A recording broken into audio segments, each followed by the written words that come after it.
अस्सलाम वालेकुम, welcome back to my channel ES academy. तो आज हम करने वाले हैं कंप्यूटर साइंस का चैप्टर नंबर 4 स्टार्ट।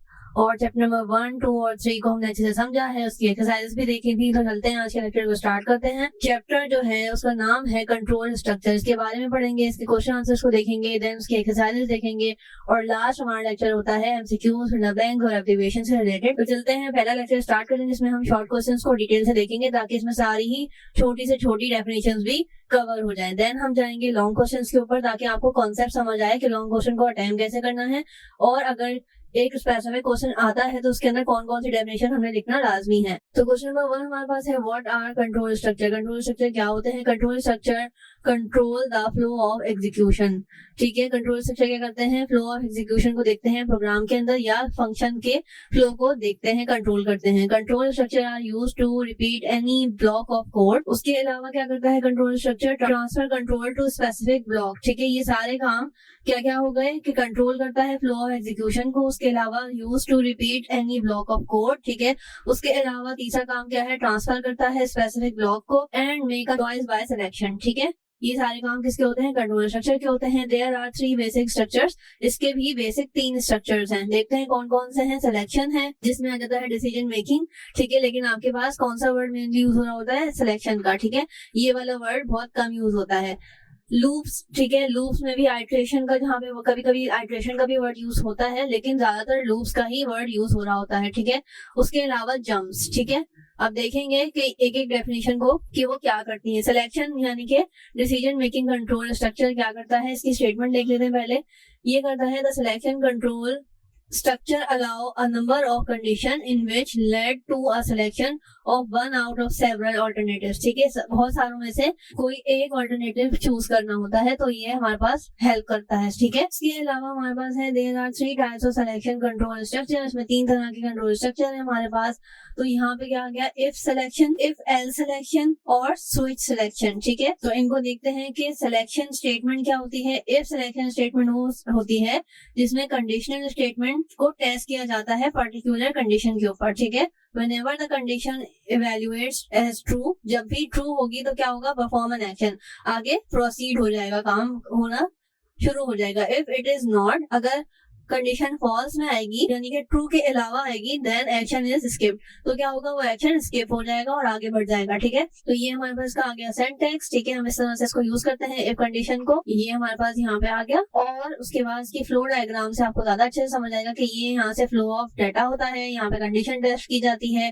ट्रू होगा तो ये वाला स्टेप होगा, फॉल्स होगा तो डायरेक्ट एंड हो जाएगा, ये वाला स्टेप फॉलो नहीं होगा। उसके अलावा इफ सिलेक्शन स्टेटमेंट की एग्जाम्पल अगर हम देखें यानी कि प्रोग्राम टाइप की कंडीशन में देखें तो ये इस तरह से हमारे पास लिखा जाता है। ठीक है, ये हमारे पास आ गया मेन फंक्शन। उसके अलावा हमारे पास यहाँ से हमारे पास इफ की कंडीशन वगैरह इसको टेस्ट करने के लिए कंडीशंस दी गई हैं और यहाँ पे रिटर्न करके ब्रैकेट 1 यानी कि एंड कर दिया गया है प्रोग्राम। यहाँ पे ये इसका आउटपुट आ गया। उसके अलावा नेस्टेड की बात करते हैं तो नेस्टेड में क्या है? ये बहुत सारी चीजें आपको सिमिलर लग रही होंगी क्योंकि ये आपस में इंटरकनेक्टेड, क्योंकि ये ओवरऑल सी का ही आपके पास टॉपिक है, सी से रिलेटेड सारी चीजें हैं, तो आपको बहुत सारी चीजें सिमिलर लग रही होंगी। तो आपने इनको स्किप नहीं करना बल्कि अच्छे से समझना है, क्योंकि ये बार बार आ रही है तो इनकी इंपॉर्टेंस आपको खुद को भी अंदाजा होगा कि कितनी इंपॉर्टेंट है। उसके अलावा हमारे पास यहाँ पे है define nested if selection structure. तो नेस्टेड इफ क्या होता है? नेस्टेड इफ में हमने पहले भी डिस्कस किया था कि ये क्या करता है? Return as deeply needed within the body of another statement. ठीक है, इसके अंदर 2 से 3 ऑप्शन दिए जाते हैं लेकिन मेन बॉडी के अंदर। ठीक है, फॉर एग्जाम्पल ये हमारे पास आ गई मेन कंडीशन, मेन स्टेटमेंट, और उसके बाद हमने 2 से 3 ऑप्शंस दिए हुए हैं जिसके अंदर से उसने चूज करना है। इसके अलावा हमारे पास, अब हम इसका देखते हैं एग्जाम्पल ताकि और अच्छे से समझ आ जाए। तो ये हमारे पास मेन फंक्शन आ गया। उसके अलावा हम यहाँ पे इसको इस तरह से लिखते हैं और इफ की कंडीशन लगाते हैं। ठीक है, और एग्जाम्पल इफ एक्सपोनेंट की वैल्यू अगर हमारे पास इस तरह से आएगी तो ठीक है, या फिर स्टेटस की वैल्यू ये होगी तो आगे प्रोसीड होगा। ठीक है, हम इस तरह से इसका प्रोग्राम बनाते हैं। जब आप इसको आगे जाके पूरा प्रोग्राम बनाना सीखेंगे तो आपको और ज्यादा अच्छे से आइडिया हो जाएगा। इसका आउटपुट हमारे पास ये आएगा। ठीक है, इफ एल्स सिलेक्शन, ये ऑलरेडी हमने जो है काफी अच्छे से समझा भी था, दोबारा से रिवाइज कर लेते हैं। If else selection structure perform certain actions when the condition is true. ठीक है, जब कोई कंडीशन ट्रू होगी तो ये एक certain type of actions perform करता है। Some different actions when the condition is false, और अगर कंडीशन फॉल्स होगी तो वो दूसरे एक्शंस परफॉर्म करेगा जो भी उसको चॉइस दी गई होगी। ठीक है, ये हमारे पास यहाँ पे दो स्टेटमेंट्स लिखी जाती हैं। एल्स का यहाँ पे यूज होता है, यानी कि ये नहीं है तो ये सही है। ठीक है, यानी कि ये इसके अलावा आपके पास एक और चॉइस भी होती है। ठीक है, लेकिन आप देख रहे हैं कि हम किस तरह से इसको चॉइस दे रहे हैं। पहले के हमारे पास जो प्रोग्राम्स गुजरे हैं उसमें क्या था कि condition if condition 1 if condition 2, ठीक है, इस तरह से आता था। अब इसमें क्या आ रहा है, स्टेटमेंट 1 उसके बाद एल्स का यूज आ गया, उसके बाद स्टेटमेंट 2। फ्लो डायग्राम हमारे पास आ गई कि फ्लो ऑफ डेटा होगा, इफ की कंडीशन चेक करी जाएगी, ट्रू होगा तो यहाँ पे चला जाएगा, फॉल्स होगा तो ये वाली बॉडी पे आ जाएगा। अब ट्रू की कंडीशन अगर हमारे पास यहाँ पे बॉडी यहाँ पे हमारे पास ट्रू हो गई है कंडीशन, तो ये क्या होगा, इफ बॉडी पे चला जाएगा, यानी कि नेक्स्ट प्रोसीड होगा, स्टेटमेंट जस्ट बिलो इफ। ठीक है, उसके अलावा अगर फॉल्स होगा तो क्या करेगा, ये एल्स वाली बॉडी पे चला जाएगा, उसके बाद जो भी इंस्ट्रक्शन दी हुई होंगी उसको फॉलो करेगा। एग्जाम्पल हमारे पास ये आ गई, ये एग्जाम्पल के प्रोग्राम मैंने आपको दे दिए हैं।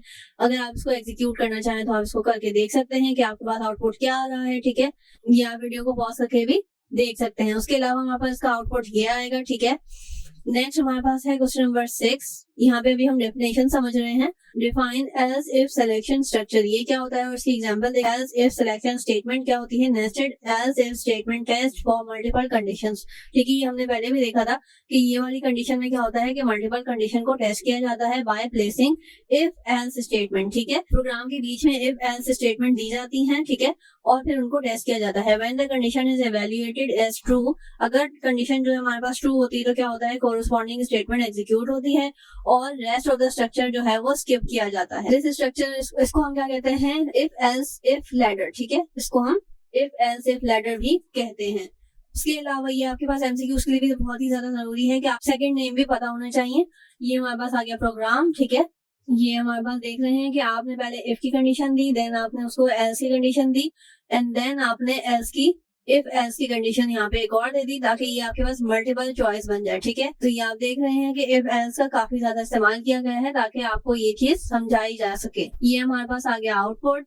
उसके अलावा डिफाइन स्विच स्टेटमेंट। अब स्विच स्टेटमेंट को देखते हैं। स्विच स्टेटमेंट क्या होती है, is a control statement that allow to select only one choice among many choices. ठीक है, ये बहुत सारे चॉइसेस में से सिर्फ एक जो है वो चूज करती है। उसके अलावा दिस एक्सप्रेशन क्या करता है, ये switch evaluates to return an integer या कैरेक्टर वैल्यू। ठीक है, इसकी एक खसूसियत ये भी है कि ये इंटीजर वैल्यू या कैरेक्टर वैल्यू को रिटर्न करता है, which is when compared to the value present in the different cases. ठीक है, if it execute that block of code which matches the case value. ठीक है, if there is no match then the default block is executed if present. ठीक है, ये आगे हमारे पास का सिंटैक्स में हमारे पास केसेस दिए जाते हैं और स्टेटमेंट दी जाती है। ब्रेक का मतलब होता है ये स्टेटमेंट यहीं पे खत्म हो गई। ठीक है, आप देख रहे हैं कि हर स्टेटमेंट के बाद, हर कांस्टेंट के बाद हमारे पास ब्रेक यूज हुआ है ताकि प्रोग्राम में मालूम हो कि ये स्टेटमेंट यहीं पे खत्म हो गई है। ठीक है, उसके अलावा हमारे पास का फ्लो डायग्राम देख लेते हैं ताकि ज्यादा अच्छे से समझ आ जाए कि यहाँ से ये फ्लो ऑफ डाटा हुआ, कंडीशन को चेक किया गया। ठीक है, केस 1 में चली गई ये कंडीशन और केस 1 का अगर ट्रू होगा तो यहाँ चली जाएगी और फॉल्स होगा तो नीचे चली जाएगी। ठीक है, अगर फॉल्स हुआ फॉर एग्जाम्पल तो ये कंडीशन 2 को टेस्ट करेगा, देन फॉल्स हुआ तो ये कंडीशन 3 पे चला जाएगा। ठीक है, कंडीशन n इसलिए लिखा है कि आपकी मर्जी है, आप कितनी भी कंडीशन उसको दे सकें। ठीक है, 2, 3, 4 जितनी भी। n का मतलब होता है कि डिपेंड्स ऑन यू। ठीक है, नंबर ऑफ कंडीशन आप इसको दे सकते हैं।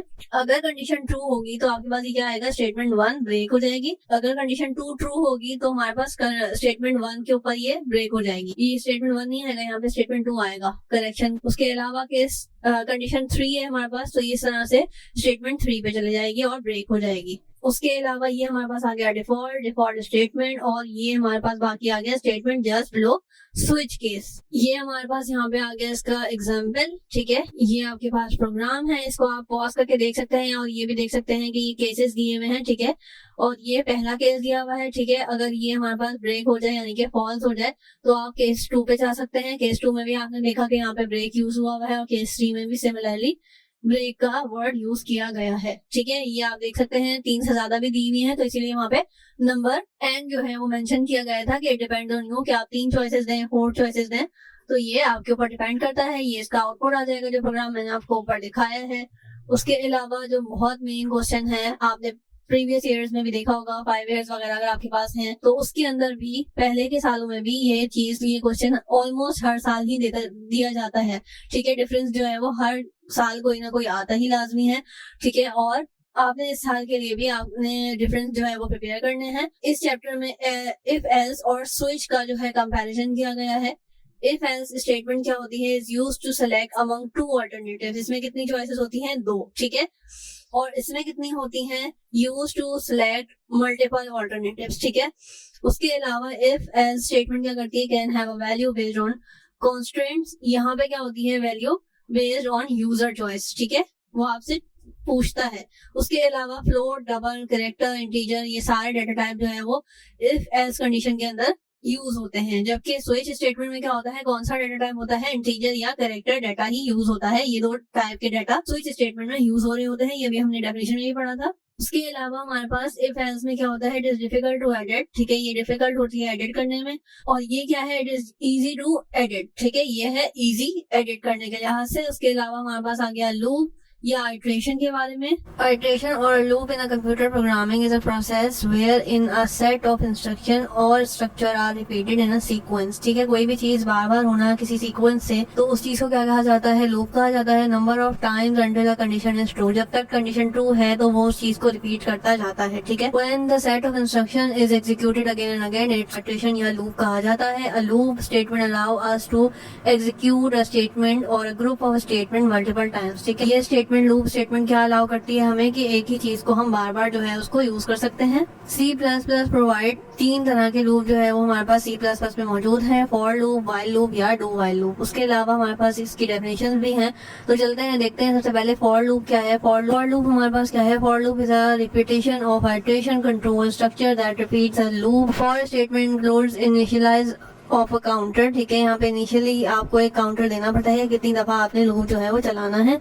The condition and increment. ठीक है, कि कितनी दफा इंक्रीमेंट हो या कितनी दफा उस कंडीशन को टेस्ट किया जाए। ठीक है, इंक्रीमेंट कहते हैं एक वैल्यू फॉर एग्जांपल आपने दे दी लाइक 5, आपने डिजिट एंटर किया, तो अब आपने जो है उसको बोला है कि 5 दफा उसके अंदर इंक्रीमेंट करें, यानी कि 5 दफा वो क्या करेगा, ऐड करेगा। और क्या ऐड करेगा, जो नंबर आप उसको देंगे, यानी कि आपने उसको बोला है कि 5 दफा ऐड करो 5 के अंदर 2, तो वो हर बार जो है वो 2 ऐड कर करके 5 दफा आपको आंसर करेगा, 5 डिफरेंट आंसर्स। ठीक है, for loop is commonly used when the number of iteration is known. ठीक है, ये कब होता है कि जब आपको आइट्रेशन का मालूम हो कि आपने ये लूप कितनी दफा अप्लाई करना है। सिंटैक्स जो है हमारे पास कुछ इस तरह से होता है। और फ्लो ऑफ डाटा हमारे पास ये है कि यहाँ पे एक हमारे पास फ्लो ऑफ डाटा आएगा, यानी कि ये कंडीशन टेस्ट की जाएगी। फॉल्स होगा तो ये डायरेक्ट एंड पे चला जाएगा, ट्रू होगा तो क्या करेगा, ये ट्रू होगा तो इस स्टेटमेंट में जाएगा, और ये स्टेटमेंट जो है वो इंक्रीमेंट या डिक्रीमेंट करेगी। अब इंक्रीमेंट का प्रोग्राम होगा तो इंक्रीमेंट यानी कि इजाफा किया जाएगा उसके अंदर, और डिक्रीमेंट होगा तो डिक्रीमेंट का मतलब होता है कि कम कर देना, तो 5 में से 2 कम करके दिखाएगा अगर डिक्रीमेंट का हमारे पास प्रोग्राम होगा। अलावा यहाँ पे हमारे पास फॉर लूप की एग्जांपल आ गई है, आप प्रोग्राम हमारे पास मौजूद है। ठीक है, ये इनिशियल वैल्यू आपको देनी पड़ेगी। ठीक है, और यहाँ पे हमने बोल दिया है कि इंक्रीमेंट करना है, तो ये इंक्रीमेंट हमें करके दिखाएगा। उसके अलावा हमारे पास इसका आउटपुट भी मौजूद है कि इसने जो है हमारे पास 10 दफा ये लूप चलाया। ठीक है, क्योंकि हमने उसको बोला था कि इनिशियल वैल्यू क्या है, 1 है, और उसमें 10 दफा इजाफा करना है। ठीक है, ये i++ का होता है इंक्रीमेंट। ठीक है, और करना कितनी दफा है, यानी कि 10 दफा हमने इसको यहाँ पे काउंटर दिया हुआ है, तो ये हर बार हमें 1 का इंक्रीमेंट करके दिखाता जाएगा। ठीक है, फॉर एग्जाम्पल पहले इसने दिखाया 1, उसके बाद 1 इंक्रीमेंट यानी कि 1 इसमें प्लस किया, 2 हो गया, 3 हो गया, इस तरह से 10 दफा उसने हमें आउटपुट्स दिए हैं। ठीक है, ये 10 दफा लूप्स एग्जीक्यूट हुआ है। नेक्स्ट हमारे पास है व्हाइल लूप। क्या होता है, while loop allow the programmer to specify that an action is to be repeated while the some condition remain true. ठीक है, जब तक चलता जाएगा जब तक थोड़ी सी भी स्टेटमेंट जो है वो ट्रू होगी। ठीक है, it is use when the exact number of loop repetition before the loop execution begins are not known. ठीक है, इसको हम नीचे एग्जांपल्स में देखते हैं। ये हमारे पास आ गया इसका सिंटैक्स, और फ्लो डायग्राम से आपको ज्यादा अच्छे से समझ आएगा कि ये हमारे पास गया, ये हमने दिया उसको इनिशियलाइज कोई भी नंबर। ठीक है, अब कंडीशन जैसे ही गई ट्रू या फॉल्स के लिए टेस्ट होने के लिए, तो अगर फॉल्स होगा तो ये तो फौरन से एंड हो जाएगा, ये बात हमें मालूम है। लेकिन अगर ट्रू होगा तो क्या होगा, code inside a body of while loop, तो ये इसको एग्जीक्यूट करेगा। ये हमारे पास आ गया इसका example.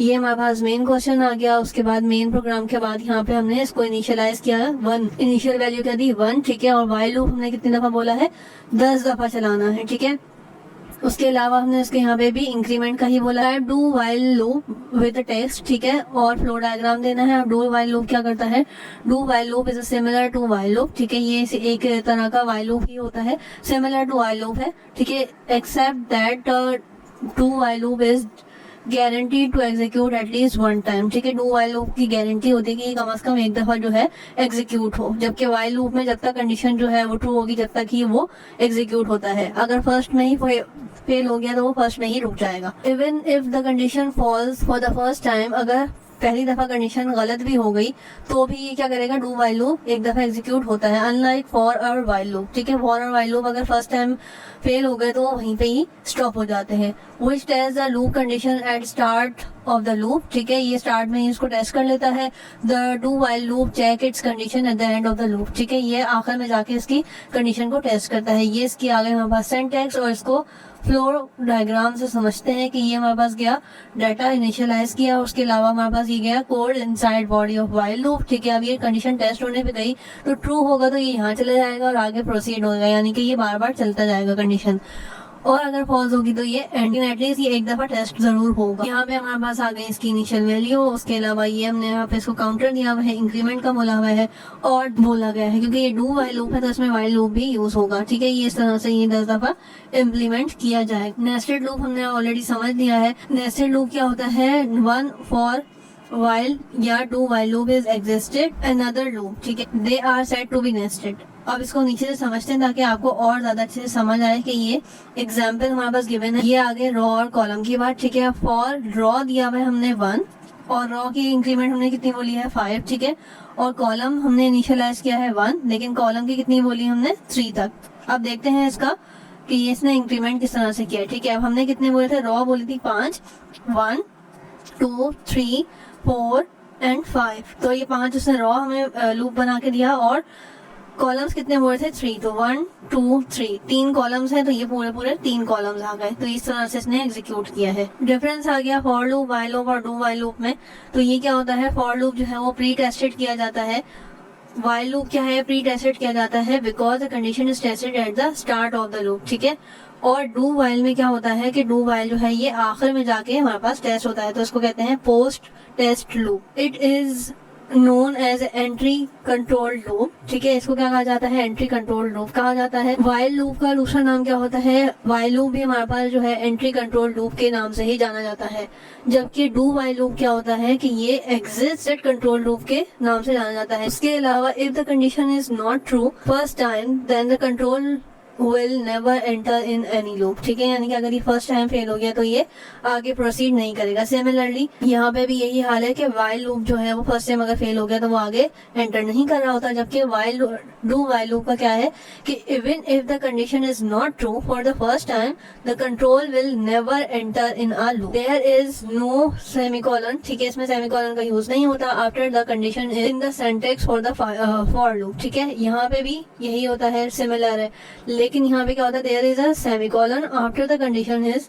In the syntax for the do while loop. यहाँ पे क्या होता है, इनिशियलाइज किया जाता है, अपडेट किया जाता है, is the part of the syntax, ठीक है, यहाँ पे भी सिमिलरली इनिशियलाइज किया जाता है, अपडेट किया जाता है, क्योंकि ये एक सिंटैक्स का पार्ट है। यहाँ पे इनिशियलाइज या अपडेट नहीं किया जाता, ठीक, ये सिंटैक्स का पार्ट नहीं है। तो यहाँ पे आगे हमारे पास अब जंप स्टेटमेंट, इसको देखेंगे कितनी तरह की होती हैं और जंप स्टेटमेंट कहाँ यूज होती है C++ में। These statement change the normal execution of a program jumps over the specific part of the program। अब jump से आपको ऑलरेडी अंदाजा है कि एक चीज स्किप होके अगली चीज पे जाना, ठीक है, तो ये भी क्या करता है कि नॉर्मल जो प्रोग्राम की सीक्वेंस बनी हुई होती है उससे हटा के और आगे प्रोसीड करना शुरू कर देता है, तो उसको कहते हैं जंप, ठीक है। उसके अलावा 5-6 तरह के हमारे पास जंप मौजूद है। नंबर 1 पे है ब्रेक, उसके अलावा है कंटिन्यू, उसके अलावा है go to, return and exit. अब इनको देखेंगे किस तरह से ये जंप में यूज हो रही होती है, ठीक है। तो ब्रेक स्टेटमेंट क्या होती है, ब्रेक स्टेटमेंट होती है allow you to exit a loop और a switch statement from any point when it is in the body by passing it normal termination expression. ठीक है, अब ये क्या करता है कि एक तरह से ये टर्मिनेट कर देता है स्टेटमेंट को। हमें भी हमने देखा था कि ब्रेक स्टेटमेंट आ रही है, तो मैंने क्या कहा था कि ये स्टेटमेंट को यहाँ पे खत्म कर देता है, रोक देता है और अगली स्टेटमेंट स्टार्ट कर देता है। तो इसी तरह से ये ब्रेक स्टेटमेंट वर्क करता है कि कोई भी अगर normal flow of data, flow of program चल रहा है, तो ये क्या करता है, उस स्टेटमेंट को वहाँ पे रोकता है जहाँ पे भी हमने ब्रेक का वर्ड यूज किया हुआ होता है, और आगे प्रोसीड करना शुरू कर देता है। जो प्रीवियस स्टेटमेंट है उसको टर्मिनेट कर देता है। ठीक है, सिमिलरली हमारे पास ये प्रोग्राम मौजूद है, ये हमने स्टेटमेंट वगैरह दी हुई है, और ये क्या कहा हमने उसको, जैसे ही ब्रेक का वर्ड यूज किया तो ये यहाँ पे रुक जाएगा, और अगर आगे प्रोग्राम होगा तो आगे इंस्ट्रक्शन होगी तो उसको फॉलो करेगा, अदरवाइज जो है बिल्कुल एंड कर देगा। कंटिन्यू स्टेटमेंट क्या होती है? Continue statement is just opposite to the break statement, ये उसकी उलट होती है। ब्रेक स्टेटमेंट क्या करता है, रोक देता है, जबकि कंटिन्यू स्टेटमेंट क्या करेगी, उसको आगे प्रोसीड कर देगी। क्या करती है, continue force the next iteration for the loop to take place, ये क्या करेगी कि आगे जो है जो भी लूप मौजूद है उसको लास्ट भी परफॉर्म करवाए, मेक श्योर करती है, skipping the remaining statement of its body. ठीक है, जैसे हमने कंटिन्यू वर्ड यूज किया तो वो क्या करेगी, नेक्स्ट उस पर चली जाएगी और नेक्स्ट को प्रोसीड करेगी। ठीक है, के अलावा गो टू पे आ गए हमारे पास। गो टू क्या करेगी, go to the statement go to is used for alternating the normal sequence of the program execution by transferring control to some other parts of the program. ये क्या करेगी, गो टू स्टेटमेंट क्या होती है, go to से आपको already अंदाजा हो रहा होगा कि गो टू क्या करेगी कि अगर कोई प्रोग्राम नॉर्मल सीक्वेंस में चल रहा है तो जैसे ही हमने गो टू का वर्ड यूज किया तो क्या करेगी, एग्जीक्यूट कर देगी प्रोग्राम को किसी और पार्ट ऑफ प्रोग्राम पे, यानी कि स्किप कर देगी, एक तरह से जंप कर जाएगी। तो ये भी हमारे पास जंप स्टेटमेंट का पार्ट है, उसकी टाइप है। ठीक है, ये हमारे पास रिटर्न स्टेटमेंट आ गई। ठीक है, रिटर्न स्टेटमेंट में हमारे पास क्या होगा, flow of execution to the function from it where it is called return. ठीक है, जहाँ से ही हमारे पास फ्लो ऑफ प्रोग्राम हो रहा होता है, फंक्शन हो रहा होता है। This statement does not mandatory need any conditional statement. इसमें क्या होता है कि इसमें कोई जरूरत नहीं होती, कोई ऐसी लाजमी चीज नहीं है कि इसमें कंडीशनल स्टेटमेंट का use. As soon as the statement is executed the flow of program stops immediately. जैसे ही ये जो है हमारे पास रिटर्न का वर्ड यूज किया गया होता है, वैसे ही क्या होता है, प्रोग्राम जो है वो फौरन से रुक जाएगा। Return control from where it is, और वापस वहां चला जाएगा जहाँ पे हमें उसको यूज किया है, यानी कि जहाँ से हमने उसको रिटर्न की कॉल दी है। इसका यूज किस तरह से होता है, इस तरह से ये सिमिलरली रिटर्न और ये एक्सप्रेशन या जो भी वैल्यू होती है, फॉर एग्जांपल अगर हम एक लूप की बात करें तो हमने जैसे उसको बोला है कि इनिशियल वैल्यू उसको दी है हमने 1, और हमने बोला है 5 से 6 दफा हमने इसको चलाना है लूप को, तो वो क्या करेगा, एक एक का इंक्रीमेंट करता रहेगा। लेकिन जैसे ही हमने उसको बोला कि नंबर 5 आए, यानी कि 5 दफा ये लूप हो जाए तो ये वापस 0 पे आ जाए, तो जैसे ही इंक्रीमेंट 5 तक पहुंचेगा तो वो वापस क्या करेगा, टर्मिनेट होकर वापस 0 पे आ जाएगा, जैसे ही हमने उसको इंस्ट्रक्शन दी होंगी। डिफाइन एग्जिट लूप, ये क्या करेगा, एग्जिट लूप से आपको ऑलरेडी पता है कि डिक्लेयर करता है हमारे पास ये इस मेन उसमें टर्मिनेट कर देगा सी प्रोग्राम को। ठीक है, उसके अलावा value supplied as argument to exit the return to the operating system. ठीक है, ये इस तरह से हमारे पास सिंटैक्स यूज हो रहा होता है वॉइड एग्जिट का। तो ये थी आज की हमारी क्लास, इसमें शॉर्ट क्वेश्चंस और डेफिनेशंस को हमने अच्छे से देखा है। आई रियली होप सो कि ये आप लोगों के लिए हेल्पफुल रही होगी। जितने प्रोग्राम्स पॉसिबल थे मैंने आपको यहाँ पे एग्जांपल के तौर पे मेंशन कर दिए हैं। आपको अगर ये एग्जीक्यूट करने हो तो आप इसको वीडियो को पॉज करके देख सकते हो। डेफिनेशंस जो है वो हमने अच्छे से समझ ली हैं, डिफरेंसेस देख लिए हैं, जितनी पॉसिबल एग्जाम्पल्स हो सकती थी वो भी मैंने आपको यहाँ पे शो कर दी हैं। फ्लो चार्ट, फ्लो डायग्राम भी आपको मैंने ऑलरेडी बता दिया है। अब हम देखेंगे नेक्स्ट क्लास में लॉन्ग क्वेश्चंस को, कि लॉन्ग क्वेश्चन अगर आते हैं तो आपने किस तरह से क्या क्या डेफिनेशंस मेंशन करनी है और किस तरह से उसको लिखना है। ठीक है, तो आई रियली होप सो कि आप लोगों के लिए वीडियो हेल्पफुल रही होगी।